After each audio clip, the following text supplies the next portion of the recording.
Join us for another spellbinding episode of the Arcane Archives. Tonight, we delve into the enigmatic life of Aleister Crowley. Oh, a fascinating figure. A man who dared to peer beyond the veil of reality. Indeed. And commune with entities from realms unknown. Aleister Crowley, often dubbed the wickedest man in the world, was an occultist, a mystic, and a figure shrouded in controversy. He certainly embraced that notoriety, didn't he? Oh, he reveled in it. Absolutely. Challenging societal norms with every step he took. But beneath the surface of the scandal, the intrigue. Yes. There's a story of a man driven by an insatiable thirst for knowledge. A man who thought to unlock the secrets of the universe. To harness the hidden powers of the occult. Precisely. His life was a tapestry of scandal and intrigue. Fueling whispers, no doubt. Oh, whispers of animal sacrifices. Dark ritual. Of course, many of these claims were sensationalized. By the press. Exactly. But there's no denying that Crowley's path was one less traveled. That's for sure. Crowley's fascination with the occult. Yes. It began in his youth, didn't it? It did. Dissatisfied with the rigid structures of his time, he embarked on a quest for knowledge. A quest that transcended the ordinary. A quest that would lead him to the doorstep of secret society. Ancient wisdom. And ultimately, to a fateful encounter. With an entity of immense power. This quest led him to the Hermetic Order of the Golden Dawn. Ah, the Golden Dawn. A secret society steeped in esoteric teachings. Within its hallowed halls. Yes. Crowley immersed himself in ceremonial magic. Tarot. Astrology. The Kabbalah. But his thirst for knowledge. And his rebellious spirit. Soon clashed with the Order's hierarchy. He yearned for something more, didn't he? He did. Something deeper. Something forbidden. This yearning propelled him, didn't it? It did. To forge his own path. Leading to the creation of Thelema. His own spiritual doctrine. Centered on the principle of... Do what thou wilt. A principle often misconstrued.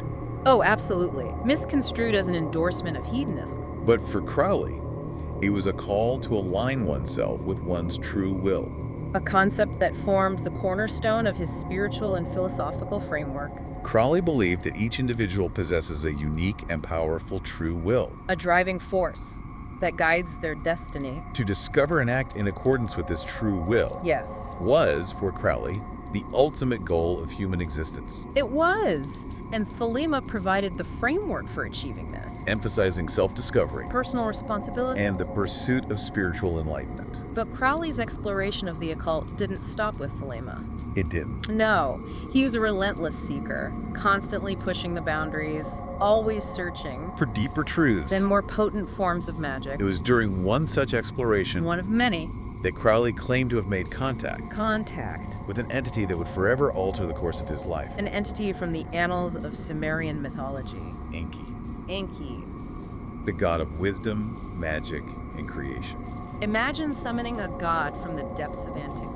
A being who has witnessed the rise and fall of civilizations. A being who holds the keys to forbidden knowledge. In 1918, while in New York City, Crowley undertook a complex ritual. It was known as the Amalantra working. A symphony of advanced invocations, esoteric artifacts, and profound meditative techniques. All designed to bridge the chasm between our world and the ethereal realms. His goal was to commune with those who reside beyond the veil. To tap into a source of power and wisdom. Hidden for millennia. Crowley, with his deep knowledge of Sumerian mythology, identified the entity he encountered as Enki.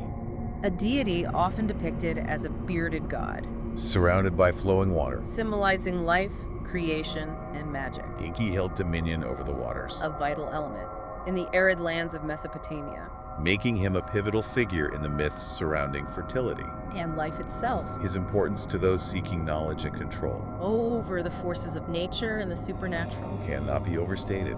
Enki, however, wasn't simply a benevolent provider of life and wisdom. No. He was also a trickster. A trickster. A figure who defied conventions. And achieved his goals through cunning. And guile. This aspect of Enki resonated deeply with Crowley, didn't it? Oh, it did. He saw in him a reflection of his own defiance. Of societal norms. And his pursuit of power and knowledge. And then there's the tale of Enki creating humanity. Albeit imperfectly. Due to a divine intoxication. This story, for Crowley, highlighted the notion that even in imperfection, Yes. There lies purpose. And destiny. A concept that aligned perfectly with his philosophy of true will. Each individual, despite flaws and challenges, must forge their unique path. Their own destiny. Enki, therefore, served not just as a source of occult power and magical authority, but also as a reinforcement of Thalima's vision of self-realization and mastery over life and magic, providing an ancient and potent framework for the spiritual and ritual practices that Crowley would continue to develop. Enki. But what exactly did Enki reveal to Crowley? What secrets did this ancient deity impart to this modern magician? What knowledge was deemed so powerful, so dangerous, that it had to be kept hidden for centuries? The knowledge Enki bestowed upon Crowley was vast and multifaceted, encompassing techniques for summoning entities, manipulating spiritual forces, and even altering the fabric of reality itself. It was a knowledge that challenged conventional notions of the universe and human potential, offering a glimpse into a hidden world of power and possibility. And here's where it gets truly interesting. Enki, it is said, unveiled to Crowley the secrets of summoning. A vast array of mystical entities. Beings whose power could influence the very fabric of reality. Crowley learned to call upon the ancient deities. The Sumerian and Egyptian cultures. Beings whose powers encompassed vital aspects of human and natural existence. He delved into the angelic realm, didn't he? He did, learning to summon angels and archangels. Beings of light. Offering guidance and protection. And maintain balance in complex rituals. But Crowley's journey into the world of summoning didn't stop there. He ventured further. Into the realm of elemental spirits. Entities that govern the elements of nature. Earth, air, fire, and water. Each with its own unique force and character. Could be summoned to assist in magical operations. Aimed at influencing the physical world. And perhaps most intriguingly, Crowley even explored the invocation of darker, more enigmatic beings. Aemons. And lesser spirits. Entities often misunderstood. But possessing profound occult knowledge. And specific powers that could be harnessed for specific magical purposes. These teachings, however, went beyond simply summoning entities. In what way? Crowley learned not just to call upon these beings, but to communicate with them. To forge alliances. And to harness their unique powers. For his own magical and spiritual aims. Enki's teachings extended beyond the summoning of entities. He also revealed to Crowley the methods for communicating with ancestors. And spirit guides. Imagine tapping into the wisdom of those who came before.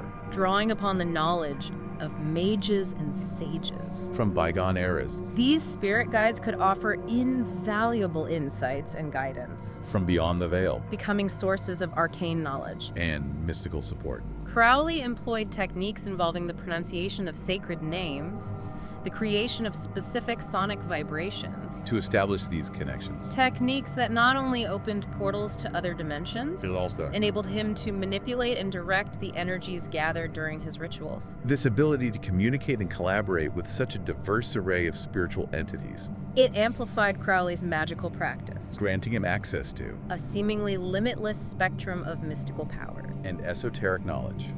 But the knowledge imparted by Enki went far beyond the summoning of entities and communication with spirits. Crowley was granted a glimpse into the very structure of the universe itself. A structure far more complex and interconnected than he could have ever imagined. Crowley learned that reality is not as straightforward as it seems. It is not a single solid plane, but a tapestry of interconnected planes of existence. Each with its own unique set of rules and inhabitants. Imagine a universe composed of layers. Like the pages of a cosmic book. Each page teeming with life and energy. Crowley learned about the dynamics of these interconnected planes. Understanding that these diverse layers of existence are not isolated. And interact. In complex ways. And perhaps most importantly, he learned that these interactions could be manipulated to influence events on the earthly plane. Enki bestowed upon Crowley techniques that could alter probabilities and direct causes, allowing him to intervene in physical reality in ways that seemed to defy the conventional laws of physics. Think of it as adjusting the threads of fate, subtly influencing the tapestry of reality. But Enki's revelations didn't end there. No. He also introduced Crowley to the theory of spiritual strings. Imagine a web of invisible threads. Connecting every event and every existence in the universe. These threads, or strings, act as conduits. Between different aspects of reality. Influencing everything. From individual decisions. To large-scale events. Crowley was taught how to manipulate these spiritual strings. To alter destinies. Align or dissolve specific karmas. And orchestrate significant changes. In both his personal life and the wider world. These practices allowed Crowley a direct and precise intervention. In the very fabric of reality. He was no longer merely a passive observer, an active participant in the grand cosmic dance. These insights not only expanded Crowley's spiritual perspective, but also equipped him with practical methods to apply his newfound understanding. He became one of the most advanced and capable magicians of his time, wielding the power to shape reality itself.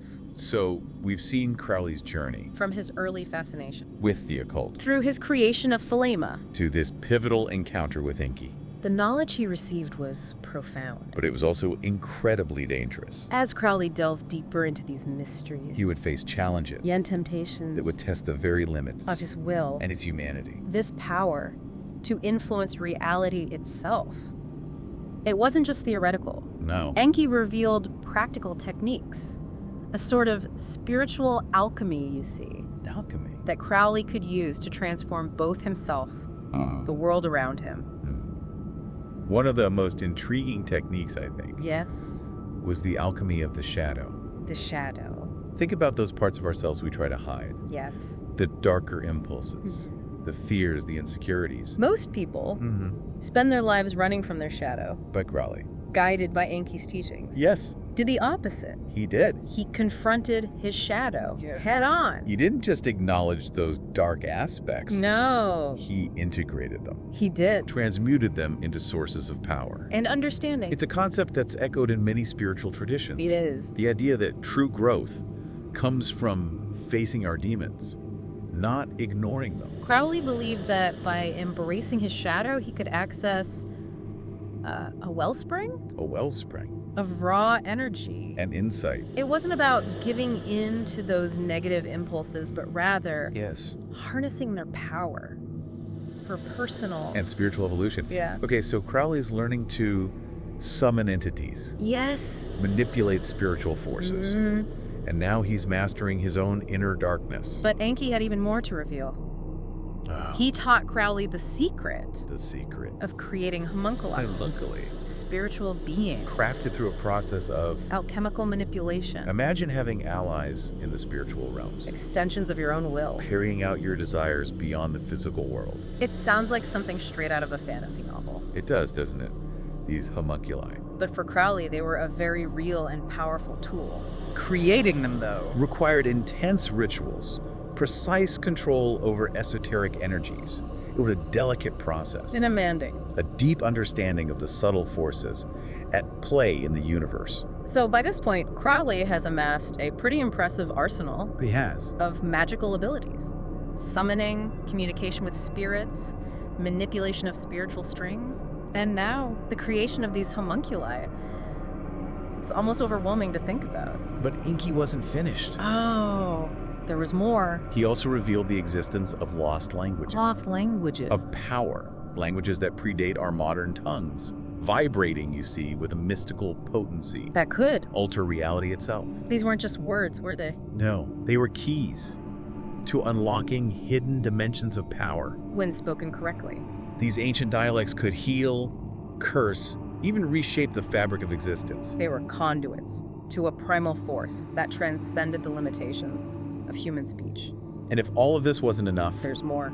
Enki also taught Crowley how to access. Access what? The Akashic Record. The Akashic Record. A legendary repository of knowledge, the history of every soul, and every event that has ever transpired. Think of it as a universal library, holding the secrets of the past, present, and future. Crowley, through the techniques taught by Enki, gained the ability to navigate these records.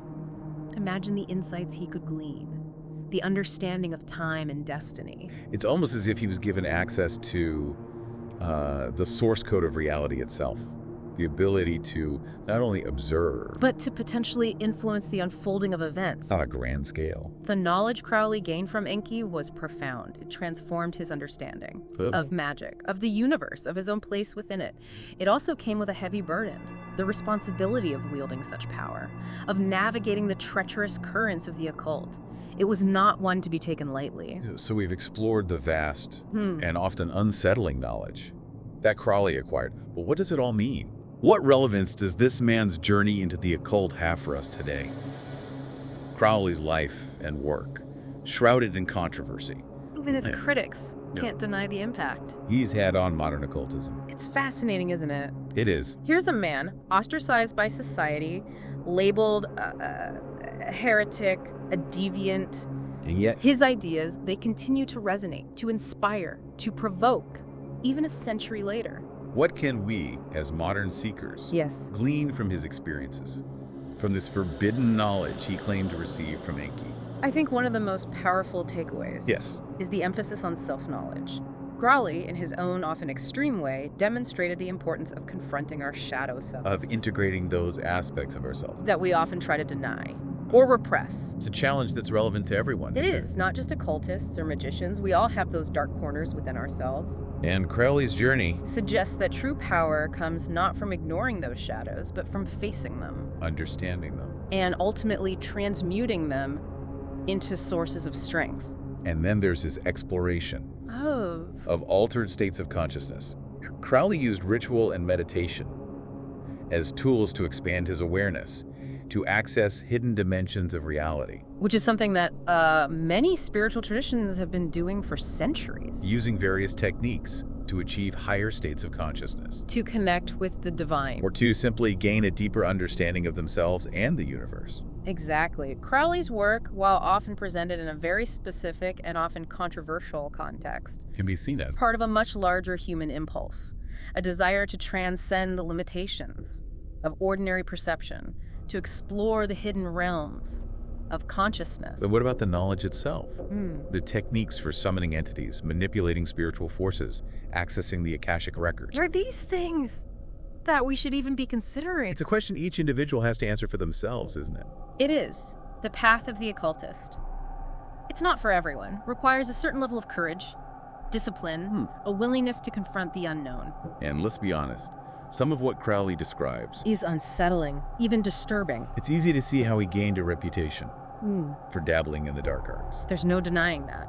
But I think it's important to remember that knowledge itself, it's neutral. It's how we use that knowledge that determines whether it becomes a force for good or evil. So Crowley's legacy, it's a complex one, a mixture of brilliance, controversy, and a relentless pursuit of knowledge that often led him to the very edge of human experience. His story serves as a cautionary tale, a reminder of the potential dangers of unchecked ambition and the seductive allure of power. But it also offers a glimpse into the vast potential of the human spirit, the ability to explore the hidden dimensions of reality, to connect with forces beyond our comprehension, and to ultimately transform ourselves and the world around us. So as we conclude our exploration into the arcane world of Aleister Crowley, we leave you with this final thought.